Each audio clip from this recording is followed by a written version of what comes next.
Abdullah Tariq għandu 27 sena. Ġej mill-Pakistan u ilu jgħix Malta kważi sentejn. F'dawn is-sentejn huwa mhux biss bdar ġdida f'Malta imma sar ukoll parti attiva mis-soċjetà. Għamel hekk billi ttallem il-Malti minn jeddu. Tallimt il-Malti minn kollegi, minn paċjenti u minn YouTube. Ġifin ħossni parti mis-soċjetà. Inti meta għandek ix-xogħol tal-healthcare jew hospitality, aħjar naf il-lingwa importanti, għax meta taf il-lingwa iktar faċli għalik u għal-klijenti. Qabel jaslu Malta ħaddiema minn pajjiżi terzi huma mħeġġa jagħmlu kors dwar il-lingwa u l-kultura Maltija.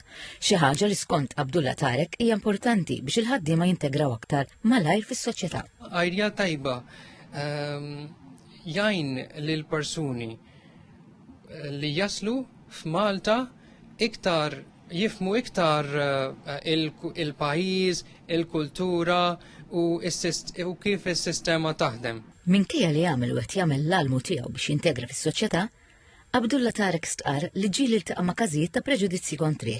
Kultant hemm xi problema jew disrespect lajna. Fil-prattika xi drabi l-enforcement jista' jkun aħjar imma fil-biċċa l-kbira ħajti hawn hi tajba. Pajjiż ħafna sabi u n-nies ukoll albums tajba.